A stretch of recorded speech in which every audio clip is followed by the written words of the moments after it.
क्या आपने कभी सोचा है क्यों कुछ लोग मेलों, पार्टियों और भीड़-भाड़ से जल्दी थक जाते हैं? क्यों उन्हें बाहर का शोर नहीं, बल्कि अपने घर का मौन ज्यादा प्रिय लगता है?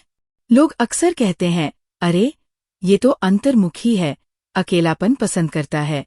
लेकिन परमहंस योगानंद जी बताते हैं, ये केवल स्वभाव नहीं, बल्कि आत्मा की पुकार है। जब आत्मा बार बार भीतर लौटना चाहती है, तो समझिए कि ईश्वर आपको अपने पास बुला रहे हैं। 1. योगानंद जी की शिक्षा। योगानंद जी कहते हैं, जब आत्मा सांसारिक भीड़ में थककर घर के मौन में शरण लेती है, तब वह ईश्वर की ओर कदम बढ़ा रही होती है। घर का मौन केवल दीवारों का मौन नहीं है, ये भीतर की आवाज सुनने का अवसर है। 2. आत्मा की परिपक्वता का संकेत। जब आप पाते हैं कि बाहर का शोर आपको बेचैन करता है, लेकिन शांति आपको आनंद देती है, तो समझ लीजिए आपकी आत्मा परिपक्व हो रही है। अब उसे बाहरी खिलौनों में सुख नहीं मिलता, वो असली सुख, परमात्मा का संग, ढूंढ रही है। कल्पना कीजिए, एक बच्चा मेले में जाता है।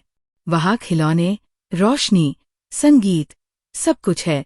वह कुछ देर आनंद लेता है, लेकिन थककर कहता है, अब मुझे अपने घर चलना है, क्योंकि घर में उसे सुरक्षा, प्रेम और शांति मिलती है। ठीक वैसे ही आत्मा भी संसार के मेले से थककर ईश्वर की गोद की ओर लौटना चाहती है। 3. शांति ही ईश्वर का द्वार है। योगानंद जी समझाते हैं, भीड़ और शोर आत्मा को बाहर खींचते हैं, लेकिन मौन आत्मा को भीतर ले जाता है, और भीतर ही ईश्वर का द्वार खुलता है। ध्यान, प्रार्थना और आत्मचिंतन उसी द्वार की चाबी है। तो अगर आप भी घर में रहना पसंद करते हैं, अगर आपको शांति भीड़ से अधिक आकर्षित करती है, तो ये कमजोरी नहीं है, ये आत्मा का आह्वान है। ईश्वर आपको भीतर बुला रहे हैं।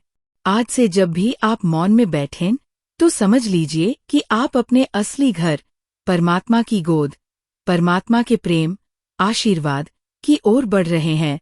इस वीडियो को अंत तक देखने वाले सभी साथियों से एक निवेदन, कमेंट में लिखें, मुझे भी मौन प्रिय है, ताकि और लोग भी समझें कि यह कोई अकेलापन नहीं, बल्कि ईश्वर की राह है।